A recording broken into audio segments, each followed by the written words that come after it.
안녕하세요, 여러분. 오늘은 미래 한국어 교사가 되고 싶은 분들을 위해 어, 여러분들이 궁금해 하실 만한 것들을 가지고 와서 제가 몇 가지 답변을 드리도록 하겠습니다. 혹시 이 외에 더 궁금한 것들이 있으면 질문으로 남겨주시면 제가 댓글 달아드리겠습니다. 현재 저는 대학교 시간 강사로 일을 하고 있고, 지금 햇수로 6년째 일을 하고 있습니다. 네, 그래서 이 분야에 대해서는 어느 정도 알고 있다고 생각하는데요. 제가 아는 것에 한해서 이제 모든 것을 알려드리도록 하겠습니다. 우선 첫 번째, 한국어 강사는 이제 투잡이 가능한가? 이거는 주변 선생님들마다 조금 다르신데, 제 주변에는 두 개를 가지고 있으신 분들이 많아요. 예를 들어, 뭐 어학당을 두 개 다니고 있거나 아니면 방과 후 선생님 또는 사통을 하시는 분도 계십니다. 사통은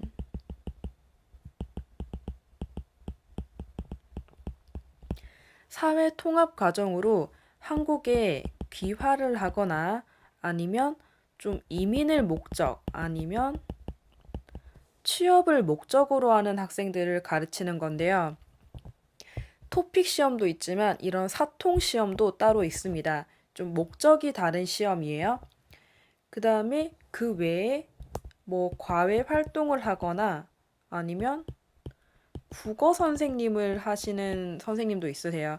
저는 한때 과외랑 같이 병행을 했었거든요.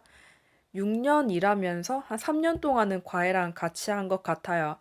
그리고 이 투잡이 가능한지는 그 대학교 상황 따라 다른데 제 생각에는 뭐 국어 선생님, 방과후 선생님 이런 경우는 뭐 당연하게 병행이 가능하겠지만 어학당을 두 개를 다니는 것은 그 학교마다 분위기가 다른 것 같아요.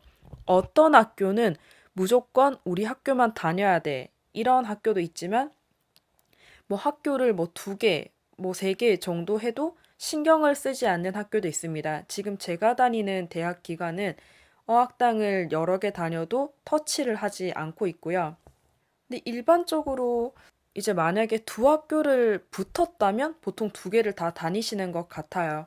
그리고 뭐 과외나 방과후 선생님이나 국어 선생님은 이제 어학당 시간하고 이미 처음부터 겹치지 않기 때문에 뭐 이제 대학 기간에 말할 필요도 없고 뭐 당연히 투잡을 해도 그쪽에서 터치할 부분은 아니라고 생각합니다. 하지만 시간이 겹치는 어학당 같은 경우는 좀 얘기가 다를 수 있으니 그 학교하고 이야기하시는 게 가장 좋습니다. 자, 이제 한국어 강사는 사이버대나 학점은행제로 2급을 취득해도 취업이 가능한가? 이렇게 2급을 취득하거나 3급을 취득하는 선생님이 계신데 예를 들어 이때 3급을 취득하셨다면 추후에 아마 경력을 많이 쌓으시면 2급으로 승급이 되실 거예요. 이때 당연히 승급 신청은 하셔야 되고요. 이제 저희 학교에도 뭐 3급이나 사이버대 자격증으로 들어오신 선생님이 계신데 이거는 너무 상황 따라 다른 것 같아요. 그때 들어올 수 있었던 것은 그때 지원하신 선생님이 많이 없으셨어요. 그래서 가능했다고 생각하고요. 지금 같은 경우는 코로나이기도 하고 서울이나 부산같이 이제 대도시는 공고가 많은 편이지만 좀 그 외의 도시들은 좀 공고가 굳어버렸어요. 그런 경우는 이제 대학 기관에서 2급을 받아도 취업이 어려운 경우가 종종 있더라고요. 이제 실제 제 친구도 2급을 가지고 경력이 있지만 올해 같은 경우에는 지금 취업 원서를 냈는데 다 떨어지는 경우도 있었어요.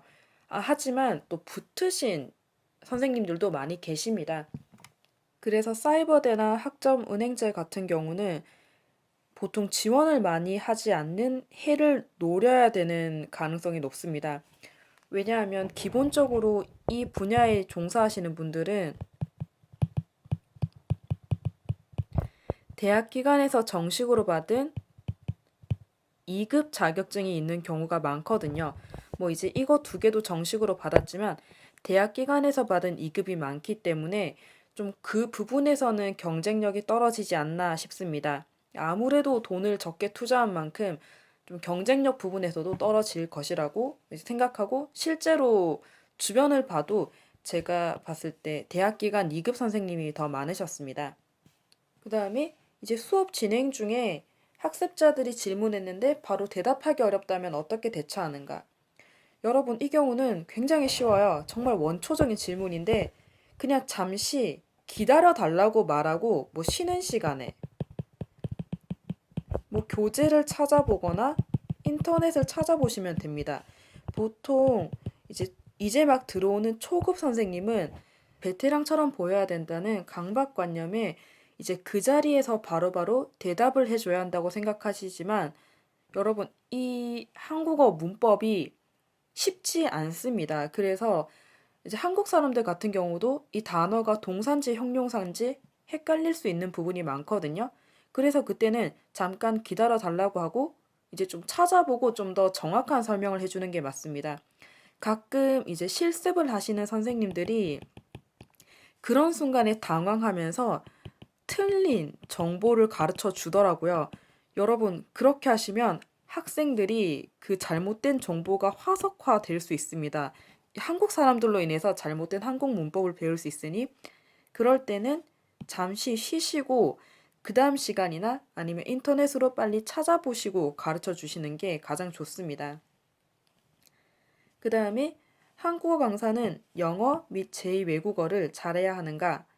우선 저 같은 경우는 학부를 다닐 때 이제 중국어 자격증을 취득해서 뭐 HSK 5급을 가지고 있는데 점수가 거의 커트라인이에요. 지금은 이제 기억도 나지 않고. 근데 가지고 있으면 좋지만 뭐 이것이 여러분의 취업에 크게 도움이 되는 것은 아닙니다. 정말 미미한 도움입니다. 그래서 할 수 있으면 좋겠지만 굳이 이 자격증을 따기 위해서 취업을 더 미루거나 뭐 젊은 나이에 이 일을 할 수 있는데 뭐 외국에 한번 더 갔다 오는 거는 좀 비추천합니다. 그리고 저희 직업을 병행하면서 언어를 배워도 시간이 충분히 남거든요. 왜냐하면 저희 직업은 워라밸이 좋기 때문에 좀 제 생각에는 가지고 있으면 더 좋지만 가지고 있지 않으셔도 취업에는 크게 영향을 미치지 않았습니다. 그 다음 이제 한국어 강사는 보통 이제 한국어 교원 자격증 2급이 필요한데 저는 현재 1급을 가지고 있거든요. 자격증이 꼭 필요한가? 네, 자격증이 필요합니다. 뭐 예를 들어 필요하지 않은 곳이 있다면 좀 정식 기관이 아니라 해외 아니면 해외에 있는 학원 같은 경우는 뭐 자격증이 없고 한국 선생님이면 무조건 좋겠죠. 원어민이니까. 그런데 아무래도 전문성이 떨어지는 만큼 받는 월급이 높지 않을 거고요. 보통 대학 기관에서 일을 하고 싶다면 무조건 교원 자격증은 필요합니다. 번 같은 경우는 이제 해외에서 원어민 교수가 되려면 어떻게 해야 하나요? 아마 이 교수라는 타이틀을 가지려면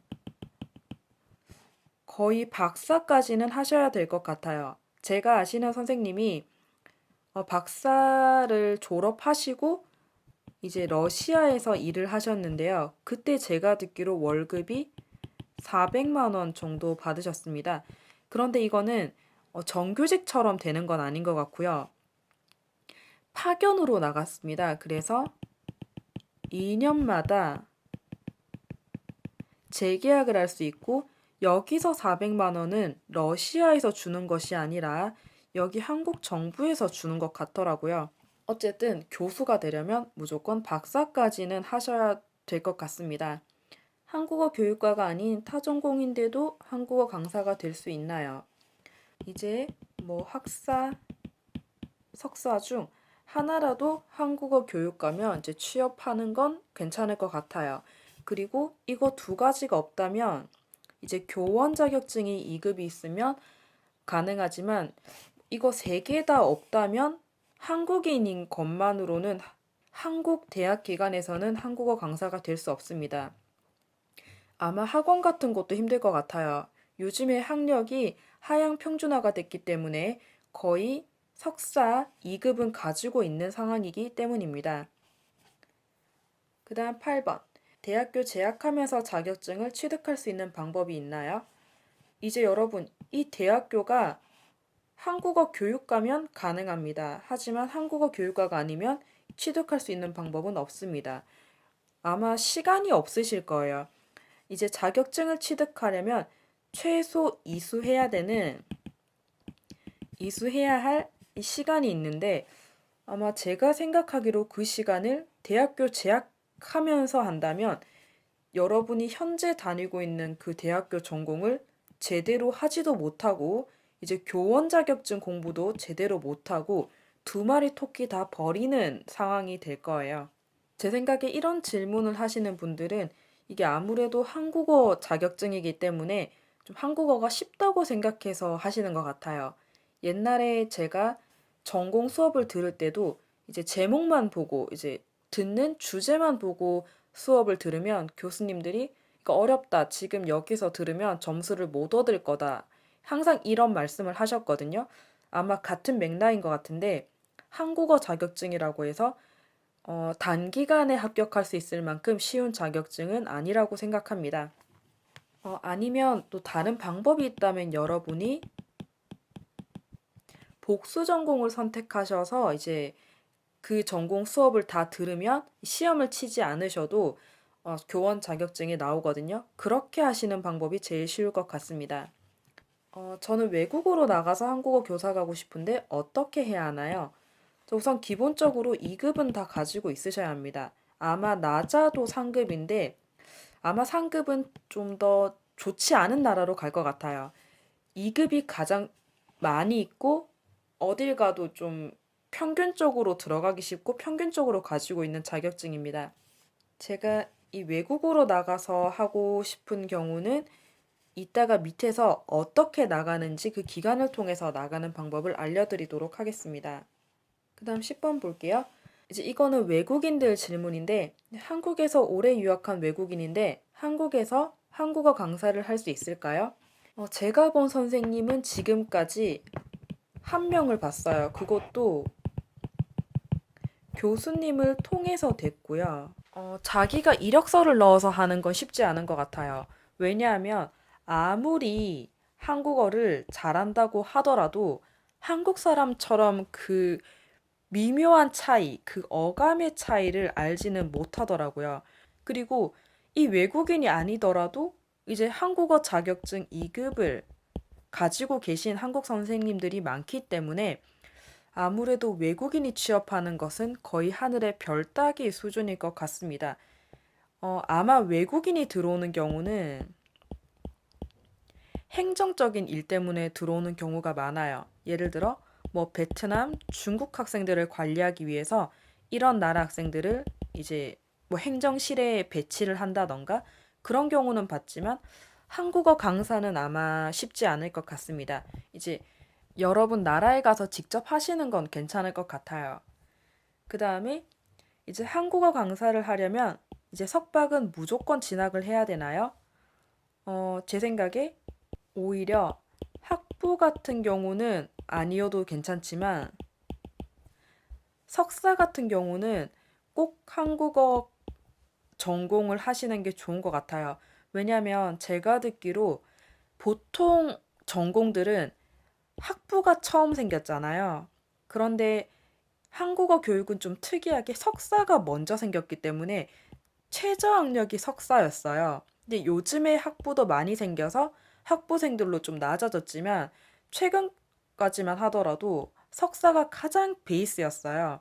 요즘에는 지방 같은 경우는 어학당에서 학부생들도 뽑아요. 하지만 서울은 무조건 석사생 이상만 뽑더라고요. 석사 졸업한 학생 기준으로. 그래서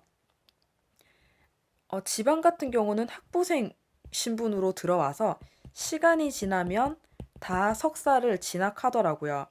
왜냐하면 실제로 어떤 학교에서도 제가 저번 영상에서 말씀하셨다시피 이제 석사가 아닌 선생님들을 한번 대거 퇴출을 시켰다가 자격증을 취득한 후에 다시 들어온 경우도 있거든요. 근데 이 일이 한 번 일어났다면 두 번 일어나지 않는다는 가능성은 없잖아요. 그래서 석사는 무조건 가지고 있는 게 장기적으로는 좋습니다. 그리고 석사를 가지고 계셔야 이제 될지 안 될지는 몰라도 뭐 주임 강사나 아니면 부장 강사를 할 수 있는 가능성도 높아져요. 그리고 박사 같은 경우는 좀 선택인 것 같아요. 박사는 선택이고 내가 좀 더 높은 꿈을 가지고 있다. 그러면 진학하시는 게 좋고 그냥 나는 어학당에서 그칠 것이다 라고 생각하면 그냥 석사에서 끝나셔도 괜찮습니다. 그 다음에 아까 9번에서 말한 건데 이제 외국으로 나가고 싶을 때 이제 학위나 경력이 어떻게 돼야 되는가 또 월급은 이제 제가 가지고 온 거는 세종학당이고 이 기간에 대해서는 세종학당을 말씀드리고 이후에 말씀드릴게요. 이렇게 갈수록 높아요. 근데 저도 6년을 일했지만 간은 아직 되지 않네요. 제가 해당되는 건 나고 보통 학부를 졸업한 학생 같은 경우는 이제 세종학당으로 바로 나가는 거는 힘드네요. 학부생 신분으로 나가는 거는 이것 때문에 되진 않겠네요. 경력 기간이 1년 미만이고 강의 시간이 400시간 미만. 이제 여기서 말한 강의 시간이 어떤 기관을 말하는 건지는 알 수 없지만 좀 어학당에서 일을 하시다가 이렇게 나가셔야 될 것 같아요.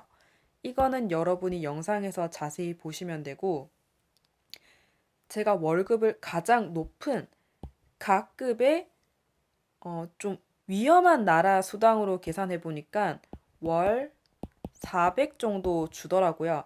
근데 제 생각에 위험 국가긴 한데 그 장소에서 벗어나지 않는다면 여기는 그렇게 위험한 장소는 아니라고 생각합니다. 어쨌든 뭐 어떤 집단이라도 이익에 대해서 움직이기 때문에 함부로 어느 같은 나라지만 그 지역을 함부로 갈 수는 없어요. 그러면 이제 그 나라 서로의 싸움에서 국가 간의 싸움으로 번지기 때문에 건들 수 없는 지역은 함부로 가서 테러를 하거나 이렇게 위협을 할 수는 없습니다. 본인이 위험한 곳으로 가지만 않는다면 그렇게 뭐 위협을 받을 것 같지는 않습니다. 이제 기관 같은 경우는 어학당에서 일을 하다 보면 그 학교에서 추진하는 이런 사업 같은 게 있어요. 해외에 분원을 두고 이제 한국에서 이 대학교에서 수업을 하고 해외 분원을 몇 개를 이 대학 기관과 연결이 이렇게 돼 있는데 이렇게 기관을 통해서 가면은 월급은 좀 적은 편입니다. 세종학당으로 가는 게 월급은 높아요. 하지만 세종학당으로 가면 내가 다니던 대학교에서 퇴사를 하고 가야 하는 반면 이제 대학교에서 기간으로 보낼 때는 자리를 보존해 줍니다. 여러분이 돌아오면 다시 그 대학교로 갈 수 있어요. 좀 이런 메리트가 있겠죠. 그리고 제가 그때 어떤 선생님을 봤는데 경력이 높아서 월급이 보통 선생님보다는 좀 더 주셨어요.